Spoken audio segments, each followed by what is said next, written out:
دو دوست اور دولت کا استعمال۔ دو دوست مل کر ایک بزنس کر رہے تھے۔ ان کے پاس 8000 اشرفیاں جمع ہو گئیں۔ ایک چونکہ پیشے سے واقف تھا اور دوسرا ناواقف تھا، اس لیے اس واقف کار یعنی جانکار نے ناواقف سے کہا کہ اب ہمارا نباہ مشکل ہے، آپ اپنا حق لے کر الگ ہو جائیں۔ آپ کام کاج سے ناواقف ہیں، آپ کو جانکاری نہیں ہے۔ چنانچہ دونوں نے اپنے اپنے حصے الگ کر لیے اور جدا ہو گئے۔ پھر پیشے سے واقف کار نے بادشاہ کے مر جانے کے بعد اس کا شاہی محل 1000 دینار میں خریدا اور اپنے ساتھی کو بلا کر اسے دکھایا اور کہا، بتلاؤ میں نے کیسی چیز خریدی؟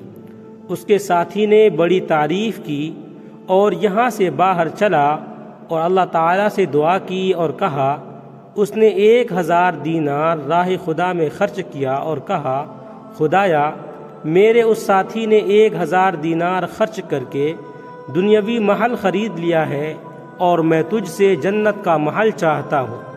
میں تیرے نام پر تیرے مسکین بندوں پر 1000 دینار خرچ کرتا ہوں۔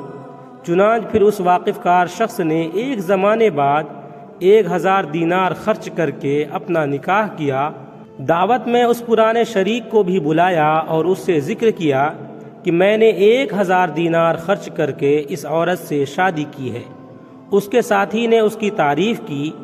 باہر آ کر اللہ تعالیٰ کی راہ میں صدقہ کرنے کی نیت سے 1000 دینار نکالے اور اللہ تعالیٰ سے عرض کی کہ بار الہی، میرے ساتھی نے اتنی رقم خرچ کر کے یہاں کی عورت حاصل کی ہے اور میں اس رقم سے تجھ سے حور عین کا طالب ہوں، اور پھر وہ رقم راہ خدا میں صدقہ کر دی۔ پھر کچھ مدت بعد اس واقف کار نے اس کو بلا کر کہا کہ 2000 کے 2 باغ میں نے خریدے ہیں، دیکھ لو کیسے ہیں۔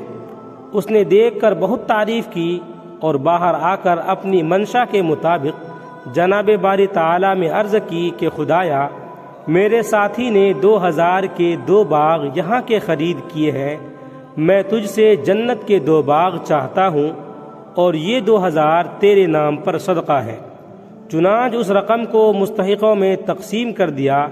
پھر جب فرشتہ ان دونوں کو فوت کر کے لے گیا، اس صدقہ کرنے والے کو جنت کے محل میں پہنچا دیا گیا، جہاں پر ایک حسین عورت بھی اسے ملی اور اسے 2 باغ بھی دیے گئے، اور وہ نعمتیں ملی جنہیں اللہ تعالیٰ کے سوا اور کوئی نہیں جانتا۔ تو اس وقت اسے اپنا وہ ساتھی یاد آ گیا۔ فرشتے نے بتلایا کہ وہ تو جہنم میں ہے، تم اگر چاہو تو جھانک کر دیکھ سکتے ہو۔ اس نے جب اسے جہنم کے اندر جلتا دیکھا تو اس سے کہا کہ قریب تھا کہ تو مجھے چکمہ دے جاتا، اور اللہ تعالیٰ کی مہربانی ہوئی کہ میں بچ گیا۔ ویڈیو اچھا لگے تو لائک کریں، کمنٹ کریں، شیئر کریں، اور اس طرح کے مزید ویڈیوز کے لیے ہمارے چینل کو سبسکرائب ضرور کر لیں۔ آپ تمام ساتھیوں کا بہت بہت شکریہ ہوگا۔